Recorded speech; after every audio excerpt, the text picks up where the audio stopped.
In the deepest zone of the forest, isolated by two towering mountains, a beam of light is seen by all the animals. This beam of light comes from Yuzi, who died choking on a glass of water and reincarnated as a shining tree that speaks. Upon realizing his situation, Yuzi is outraged at reincarnating as a plant rather than as a protagonist of a delicious manhwa who would build a harem. Surveying his surroundings, he realizes he's in a forest, amidst two great mountains. He can see and feel things, and the only thing he can move is a small branch at his top. Being in a forest, he fears monsters might attack him, but as a tree, the only monster that really worries and poses a threat to him is the woodpecker. Before he can truly feel fear, he hears a noise from the sky. Looking up, he sees a metal bird, or rather, a commercial airplane. This reassures him as it indicates he's in the current century. He ends up making a quick move with the branch to kill two bees that were bothering him and receives a notification from the system. You have obtained 0.2 evolution points. A projector appears in front of him with information and data about him. When he uses the evolution points he just gained, he manages to increase the number of branches he can use simultaneously. Testing his new arms, he spends a month killing animals in the forest and manages to significantly increase the number of arms he uses simultaneously. He even creates a drill that uses air movement to break a stone. A month has passed, and now he's much stronger. His size has increased considerably compared to normal trees. The roots are absorbing more energy, and the branches are getting stronger. His lifespan is only 20 years, but in that time, Yuzi could even become a world tree. However, Yuzi is not alone. Among his branches, he discovers a secret nest. And it's not just any nest, it's the home of mutant peregrine falcons. These fast and agile birds are a valuable addition to his forces. If Yuzi can tame them and bring them to his side, he'll have his own personal air force. The world around him is different from his previous life. The forest is infested with mutant animals, devouring wolves, giant ants, queen spiders, axe-headed snakes, and even King Kong. Yuzi continues his hunt, collecting resources from the slain monsters to feed the falcon's nest. With an accumulated evolution point, Yuzi decides to strengthen his roots and trunk. Unlike branches, which can be strengthened with just 0.1 point, a root requires a whole point. He imagines that, since the root costs 10 times more, it could be 10 times more efficient than a branch. His goal? Finally being able to move freely through the forest. However, when Yuzi strengthens his roots, the pain is intense. They spread in all directions, like a drill piercing his skin. The original root, once static, now turns into something red and suspicious, moving freely. Determined, he tries to move the trunk, but the pain is unbearable, like waxing his sack. He hides that red root, and suddenly hears a noise in the bushes. His combat mode is immediately activated. Upon examining the area, he comes across a wounded fox, with a deep cut on its chest. The wound is dark and likely poisoned, meaning he can't feed the sparrow chicks with the fox's meat. However,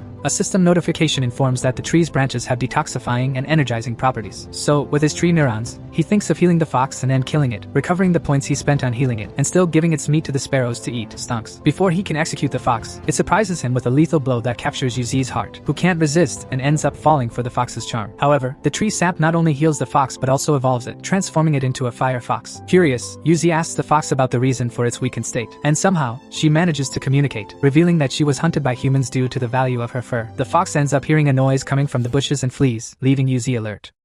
Shortly after, Yuzi comes across two young humans. He hides and observes them as they approach. To his surprise, they call him Daddy. It seems their father is buried beneath the protagonist. The sisters came to make an offering in memory of their father. After making an offering and praying to their late father, the sisters decide to take a bath in the lake. Meanwhile, the protagonist, driven by questionable intentions, tries to spy on the girls. However, a tree blocks his view, and any attempt to reposition himself is thwarted by the intense pain that prevents him from moving. Eventually, the sisters leave, promising to return to visit their father's grave. 2 weeks later, the canyon, which seemed to be a peaceful place, is now flooded with dangerously strong monsters. The protagonist's falcons are helping him fight these creatures. They are engaged in a frenzied aerial battle against the golden eagle, which incapacitates the falcons with its powerful cry. However, the eagle is caught off guard by the fire fox, which despite its effort, couldn't do much against the eagle, which captures and hurls it violently to the ground. Before the eagle can react, the protagonist intervenes, using his ability to instantly defeat the golden eagle, gaining 70 evolution points. Since the protagonist began feeding the falcons with his life essence, they have grown much faster, and the fire fox continues to assist him. However, the forest remains a dangerous place, inhabited by high-level monsters like the eagle. Therefore, the protagonist needs to be more cautious and strengthen himself even further, and to strengthen himself, it is essential to strengthen allies first. Thus, the protagonist feeds them with his slime, also known as life essence. However, the tranquility is abruptly interrupted when a surprise attack severs a large part of him, destroying one of his roots. The attack is the work of the axe-headed snake, a foe much superior to the bird faced earlier. A battle begins. The snake uses the axe on its head to attack, while he defends himself with the remaining roots. Using the points acquired earlier, he enhances his roots, completely immobilizing the snake. With a final blow, he strikes the snake's belly. Despite the great damage, the blow is not enough to penetrate the snake's tough skin. Feeling fearful but persistent, he projects his killing intent onto the snake, forcing it to flee. He wins, but suffers significant damage to his structure, and it is likely that the snake will return even stronger. Evolving in the forest is a challenge, and he is still weak. However, the opportunity to strengthen arises. A screen indicates that he can evolve to the next level, and he accepts without hesitation. His body and those of his pets begin to regenerate and evolve, and intense light spreads throughout the forest. After evolution, he emerges in a new form,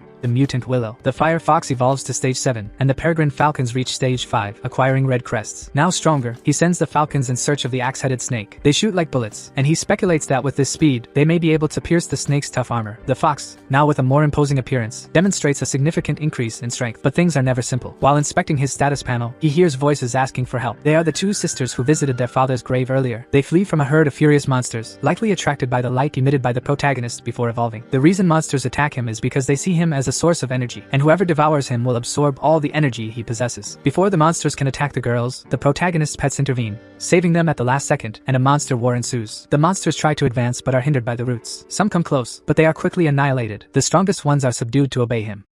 After the battle, a new problem arises: the sisters. He cannot let them go, as they know he is a monster. However, killing them would turn him into a demon tree and attract unwanted attention. His solution is to pretend to be their deceased father. Initially skeptical, they ask him to reveal their names and a secret that only their father would know. With the help of the system, he reveals that one of them is in love with a boy from another village, which makes them believe him a little more. He removes some hair clips he had made and, reflexively, accesses memories of the girl's last moments with their father, perhaps because he was buried under his roots. He feels their souls are intertwined. During the conversation, the sisters reveal that the world is changing. An energy known as magic or spiritual energy is altering the composition of living beings, causing evolution in species. The younger sister feeds the captured wolves, who initially react with hostility but calm down upon seeing the fox. With the situation calmer, he checks his status and discovers that, in addition to a significant increase in strength, he has gained 2 new abilities, one that creates a mist barrier to confuse creatures and another that generates hallucinogenic smoke, inducing visions. He spreads the mist through the forest, and asks the fox to take the sisters back to the village. He has also acquired the ability to evolve old skills using points, and spends almost all of them to elevate these skills to level 2. The advancement is so great that on that night the special beast cannot rest, feeling the rise of an extremely powerful being.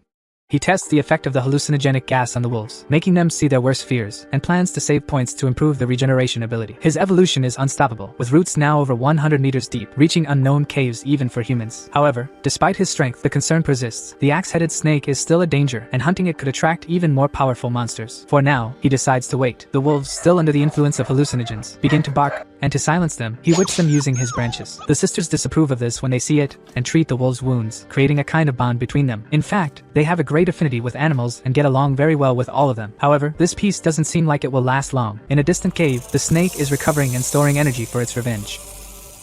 The next day, in the human village, the two sisters were excitedly heading to the mountain, and their grandfather noticed that since their father's death, they hadn't shown such excitement. The protagonist sent the fox to fetch them, and it is evident that the relationship between them is becoming closer, to the point where one of the sisters brings manure to Uz, believing it would further strengthen him. On the way back, the weather became cloudy, and unexpectedly, they were attacked by the axe-headed snake. Meanwhile, the protagonist was hunting mutant bees to accumulate more points. He gave some of his essence to the falcons that helped him and planned to use the acquired points to evolve his mutant roots. As he enhances them, he feels excruciating pain, as if his body is tearing apart, and from the red roots emerge new black roots with small hairs, more threatening than the normal ones, causing fear even in the captured animals. He tested the new root, which moved like a snake through the forest, capturing all the animals it encountered, even interrupting a love declaration between two little pigs. Like an unstoppable beast, he captured and absorbed all the animals, gaining 210 points in moments. He felt powerful, able to track all the monsters with his roots. However, a concern arose. The fox had been gone for a long time to fetch the sisters and had not yet returned. He sent the falcons to search for them, but the fox returned severely injured. He used his life energy to heal her, and when he was about to speak, he heard a noise. Looking up, he saw the snake holding one of the sisters in its mouth with a malevolent look. The snake tried to swallow the sister, but the protagonist was quick and struck its neck with the root, saving the girl. The snake realized it was still no match for the tree and fled. Seeing the injured girl, the protagonist began to infuse life essence into her, in a desperate attempt to save her, investing all his points in this effort. It was found that the other sister had been found and was in a human hospital, in critical condition. The grandfather was extremely worried, as they thought the missing sister had been devoured by the snake. The protagonist released all the monsters he had kept imprisoned to help in preparing for the fight against the serpent. Recently, cases of disappearances of planes and ships have become more common. The cause was identified: groups of mutant crows attacking planes and sea monsters destroying ships. Humans have joined forces to combat these evolved creatures, studying the environment and detecting the spiritual energy of the monsters. A monster with over 1,000 spiritual energy already requires the intervention of an entire army, and those with over 5,000 spiritual energy are immune to common weapons. In the region, there are at least 8 energy points above 5,000. One of these points, with over 18,000 spiritual energy, represents extreme danger. After this discovery, we see a snake annihilating a heron. The black cow tries to attack the snake with its horn, but it is useless. The snake is unstoppable, and all attempts to harm it result in defeat. The monsters, however, seek revenge for the girl injured by the snake. A squirrel fights fiercely, tearing a piece from the snake, and a pack of wolves manages to damage its eyes. The fire fox emerges as the final opponent of the snake. They have met before. The first time was a predator-prey relationship, the second when the snake fought with UZ, the third protecting the sisters, and now the fourth attempt. The snake realizes that the fox is growing stronger, and decides she must be eliminated. In the battle, the snake, aiming for a perfect body and supremacy in the food chain, realizes the fox is not yet strong enough to face it. However, the fox, like a raging phoenix, summons the birds to attack the snake. The 8 falcons emitted a threatening cry, which intimidated not only the snake but also the fox, who felt the pressure emanating from them. When two objects rub against each other, they generate heat. The friction between the air and the body, at high speed, can produce so much heat that it can burn and lead to death. With this in mind, the falcons developed a new technique, ballistic diving, which would hurt both the enemy and themselves. In the early days of their lives, the mother of the falcons was killed while looking for food, leaving them hungry for days until UZ found them. With the ability to fly through the sky and strengthen themselves, they lived happily until a great sorrow arose. The best way to take revenge was to use their best move to achieve victory. Like a cannon, they launched themselves at the snake. The impact was so strong that it almost threw the fox away, and the snake was dragged meters into the forest. The falcons were severely injured, and the fox, as she approached, saw a pitiful scene. All her companions were on the ground, but the snake was still alive. As the snake was about to deliver the final blow to the fox, a black trunk protected her. UZ emerged from the mist, and the snake immediately understood it was going to die. The first time it fought UZ, it managed to eat some branches and evolved to stage 9. The second time, it attacked the sisters because they smelled like him. But now, it wouldn't be able to escape. UZ used all his roots to capture the snake and pull it towards him. Face to face with UZ, the snake felt only fear. Even so, it gathered all its strength to try to fight against the tree. However, already weakened, the snake was repeatedly struck at the spot of the wound made by the falcons. UZ, enraged, could only think of the girls who died at the hands of the snake. With hatred in his mind, he gathered all the roots into a fist and delivered the final blow. The animals that had fought earlier, now fully wounded, saw UZ, enraged, repeatedly striking blows on the already dead snake. So many blows were struck that almost nothing was left of it. With only hatred and fury, UZ reflected that neither the snake nor he were wrong. In this world, the strong feed on the weak. No matter how much anger one may have, if they are weak, they will not survive. The life lost will become power and nurture new life. But even knowing this, he was still sad. At night, Shaolin's body was left by the fox in the village. As a reward for fighting alongside him in revenge, UZ gave them a little life essence. The pack of wolves and the wild cow evolved. The wolves awakened wind attributes and the cow, earthquake attributes. However, the rest of the animals, although greatly increased in power, did not rise in rank or change appearance. The pack of wolves, along with all the other animals, reverently honored UZ, wishing to continue by his side. UZ was moved and promised to protect them. To survive, one must be strong, strong enough to face everything, strong enough to be feared by all. On that cold, starry night, the battle against the snake seemed not to have happened. UZ was immersed in his own body. The falcons patrolled the air while the wolves patrolled the land. The heron, the cow, and the monkey cleaned up the battlefield. The fox watched over, and the squirrel slept. While UZ scolded the squirrel, a light appeared behind him, and in that light, a girl appeared. The light rushed towards him, and as he tried to defend himself with the branches, they passed through the light without effect. As the light approached, he recognized the girl within it as Xiaoqing. She entered a kind of hibernation within him, drawn by the nectar produced by UZ, which has the power to bring souls back, although it is still not very strong. UZ enveloped Xiaoqing's soul with his roots, awakening her, but she seems to be no longer the same Xiaoqing as before, with no memories of who she is or of UZ.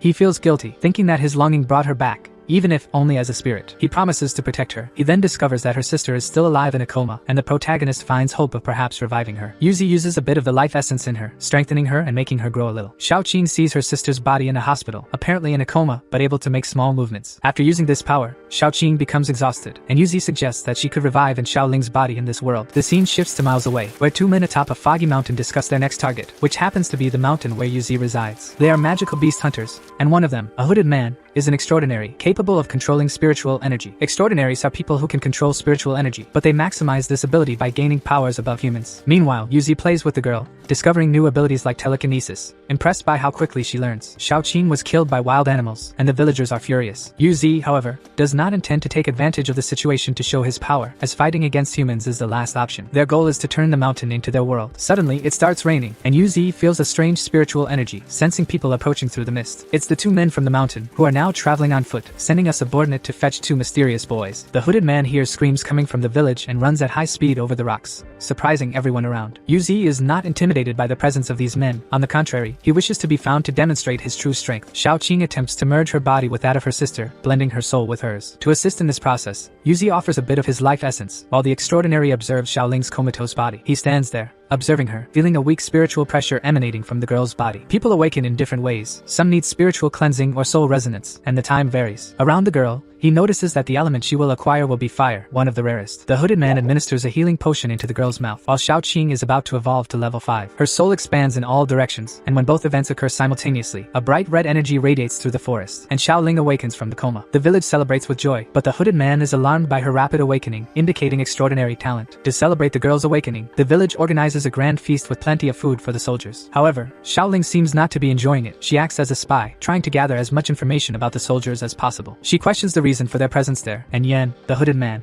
explains that they are investigating mutated monsters in the city. Xiaoling tries to confuse him, saying that no one in the village has seen a mutant beast, but he responds that the satellite used to track mana beasts detected a presence there. The protagonist is interested in the satellite and asks for more information. Yan explains that the satellite can only detect abnormalities in certain places, and the information is not precise, but due to the extreme concentration of mana in the area, it began pointing there. The protagonist suspects that this is the result of his fight with the axe-headed snake, but now, with the fog, it will be difficult to find it. However, there is still a chance of being discovered, and if that happens, he will have to fight.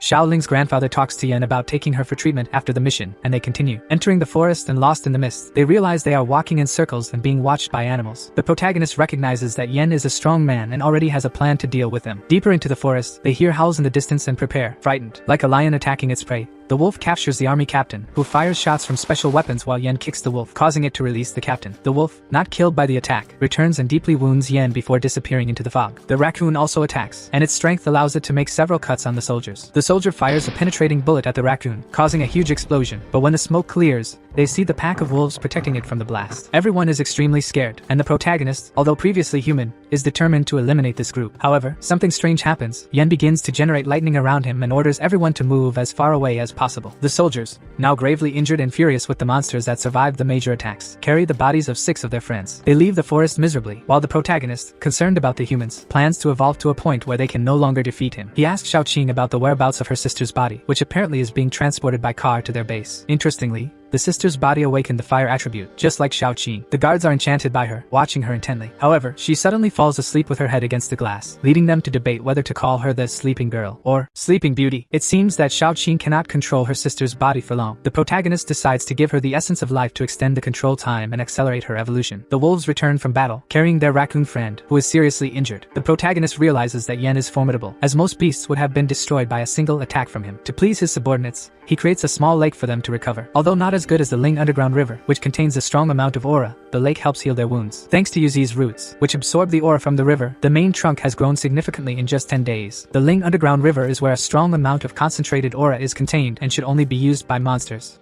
Xiaoling arrives at the Institute of the Extraordinary, where she is greeted by the association president, who is interested in her strength level. The president talks with Yan, who is quite injured after entering the protagonist's forest. Yan files a report, and the president decides to classify the area as yellow code, indicating that it is not so dangerous. Yan also mentions Xiaoling and suggests that the new generation of extraordinaries may be the strongest of all. Explained briefly, yellow code is one of the 3 security codes: green for areas inhabited by humans, yellow for areas with some danger requiring vigilance, and red for high-risk areas where survival is uncertain. There are also forbidden territories for life, such as the Bermuda Triangle, which was already dangerous before the energy crisis. Back in the forest, we witness a confrontation between a badger and a fox. Due to the level difference, the fox knocks down the badger with a slap. The resilient badger gets up furiously, but the protagonist intervenes to break up the fight. He feels safe for now, as no additional soldiers have been sent. His wolves bring offerings, and he gains evolutionary points by finishing off the prey. He realizes the advantage of having creatures hunting for him, allowing him to evolve effortlessly. He allows the wolves to feed on the captured prey, while the fox abstains to maintain her tough stance. The monkey, on the other hand, eagerly eats the protagonist's leaves, which annoys him, but he accepts. With the accumulated points, the protagonist decides to enhance his branches, which now number 250, and gains a new paralysis ability. He tests the ability on the badger, which seems to work for a while but is not very effective. Xiaoqing explains that badgers are immune to poison. The protagonist reflects on the potential of Xiaoling, who has just awakened the fire element, and Xiaoqing, who already possesses strong spiritual strength and has the ability to evolve even further with his sap. He anticipates that soon he will create a powerful being, a fusion of animals and humans.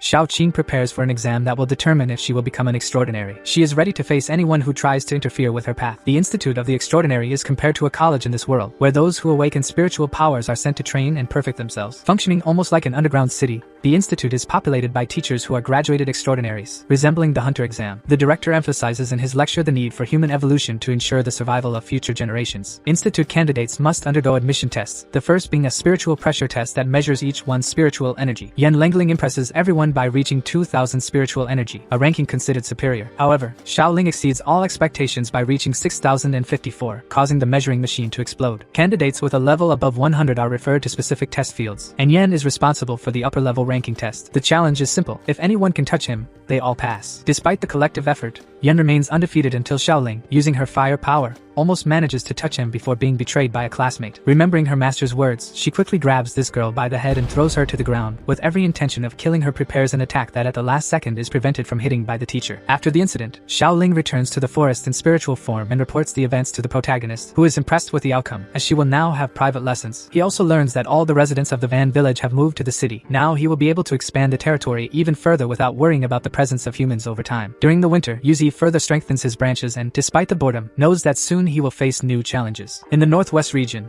at an energy crystal mine, a group of scouts is clearing the area of monsters until they come across a silver centipede. Meanwhile, the protagonist in the forest is close to reaching the limit of evolution, only needing to strengthen his 8 roots. He fears that upon reaching this level, the energy he emits may reveal his location to humans, something he never feared before. As he was once a human himself, Yu Zi knows their destructive potential. Xiao Qing brings news from the Institute of the Extraordinary. A squad sent to the region was decimated by the centipede, whose strength is almost 120,000, far beyond the usual power of the mutant beasts in the area. Extraordinaries have been sent to deal with the threat, but the battle will not be easy. The protagonist is surprised to learn that humans have discovered the spiritual crystals and are using them to accelerate their evolution. He feared that upon reaching level 3 of the Extraordinaries, he could offer peace to humans, but now sees that this may not be possible due to their rapid evolution. The centipede, a level 2 extraordinary, has already wiped out almost all the troops, which is alarming, as not even the protagonist is at that level. He suspects that the centipede may have the ability to steal the power of others. Xiaoling, dressed in her school uniform, asks her master for permission to investigate the northwest region and questions how the centipede was not detected earlier. He suggests that the centipede may have a cloaking ability or that the mine itself is the cause of its presence. Back in the forest, a flying rooster captures the ant queen and throws her near the protagonist, attracting an entire swarm. After exterminating the insects, Yuzi finally accumulates enough points to evolve his roots, but forgets the intense pain that accompanies evolution. The badger, after sharing food with squirrels, is attacked by a giant creature and almost killed. The wolves find him and bring him back to the tree, where the protagonist uses his essence of life to heal him. The protagonist realizes the danger of letting extremely evolved monsters roam free and orders his animals to search and kill the creature. Before he can act, Xiao Qing brings more news. The spiritual stones can isolate spiritual energy, which explains why the centipede defeated everyone. This poses a major problem. Yu Zi, questioning the origin of the Ling underground river's spiritual energy, suspects that underground stones may be providing this energy. This theory is reinforced by the possibility that the monster that attacked the badger may have come from this energy source. To investigate, he devises a plan with his companions. The wolves are tasked with tracking the origin of the monster, the birds with finding entrances, and Xiao Qing with exploring the underground tunnels. Upon entering the tunnels, Xiao Qing discovered that they were filled with the protagonist's roots, and as she advanced deeper into the tunnels, Xiao Qing encountered hundreds of energy crystals and heard a powerful cry coming from inside the cave, a cry with overwhelming celestial strength. As she approached, she saw a giant turtle sleeping beside a blood herb, a treasure the turtle used to accelerate its evolution. Xiao Qing was discovered by the turtle, but her attacks did not cause any damage. Using her telekinesis, Xiao Qing stole the blood herb, initiating a battle. She attempted to use levitated stones against the turtle, which responded with a powerful kick on the ground, causing an earthquake and destroying the mine. Xiao Qing tried to flee to her master, but was stopped by the turtle, which created an earth prison. Although Xiao Qing could pass through, the blood herb she carried could not. At the critical moment, the badger, previously humiliated by the turtle, returned to the fight, driven by hatred. He attacked the turtle with speed and fury, but could not penetrate its tough skin. Each of the turtle's attacks was lethal, but the badger, known for its territorial and vengeful nature, did not give up. At the height of his fury, the badger awakened electric powers, but still was no match for the turtle. When all seemed lost, Xiao Qing's master, like a black dragon made of roots, intervened. He formed a fearsome creature with his roots and transferred his core to it. Facing the turtle, Yu Zi confirmed his suspicions. As it evolved, the turtle used the minerals to conceal its aura. He praised the badger for its bravery and took over the fight, launching a frontal attack that broke the turtle's horns. After tending to the injured badger, he confronted the turtle and, with a few attacks, defeated it, gaining 8,000 evolution points.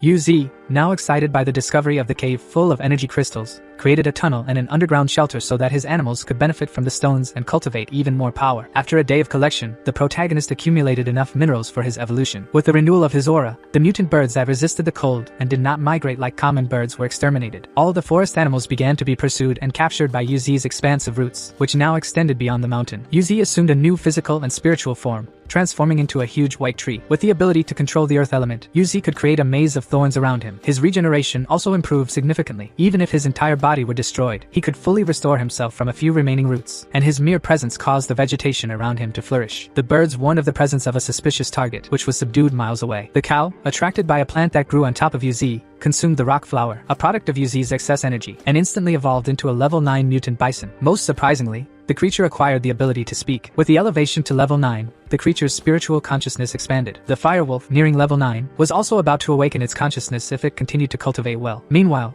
UZ continued to explore the cave and mine energy crystals. Xiaoqi, in Xiaoling's body, demonstrated remarkable feats at the academy. The professor summoned Xiaoling to reveal a new discovery, a monster with DNA from both human and wolf, a completely new form of life. The experiment presented turned out to be a mistake. Human regenerative cells cannot withstand the invasion of werewolf cells. The scientist, seeking to help humanity in decline ascend in this new world, conducts risky experiments. A new group of volunteers willing to sacrifice themselves for the experiment is on the way, and the scientist is seeking a life form with super regeneration to complete his project. Xiaoling, remembering her master, fears for what might happen to him. In the middle of the protagonist's forest, a squad of extraordinaries scouts the area. The bespectacled boy is apprehensive, fearing the stories of people getting lost and dying in the mountain, but the scarred man reassures the group, trusting in Qianqin. They are there not to subdue monsters, but to collect herbs. Qianqin signals the approach of something, and through the mist, they spot two large eyes watching. What seemed to be a threat is just a kitten, easily subdued. The journey continues until Qianqin alerts to a real danger. A white tiger with blue eyes attacks ferociously, eliminating the scarred man. The group tries to fight, but is easily overpowered,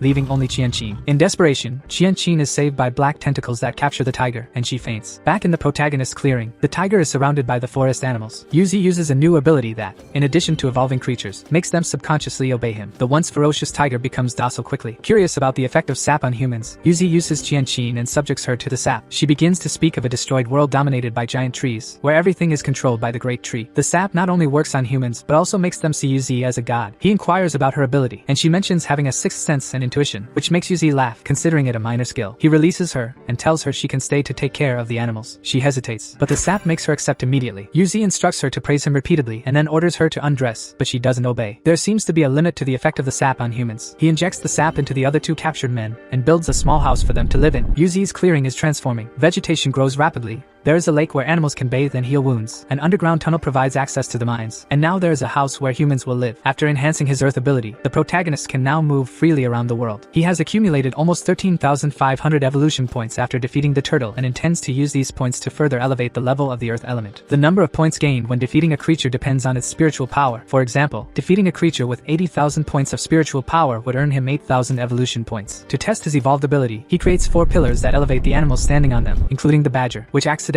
falls and injures itself, continuing to reinforce the earth element. He alters the structure of the location he's in, with each root of his body functioning like the turtle's shell. Using all simultaneously, he can lift lands hundreds of meters high, like bones forming a protective structure. Meanwhile, in another part of the world, a tourist watches a tsunami approaching the sea, bringing with it underwater monsters devastating the city. A third-order transcendentalist serpent emerges from the sea, causing despair in the White House, as its power is estimated between 170,000 and 250,000. 3 nuclear missiles were launched, but only one hit the serpent, which submerged again. Humanity faces a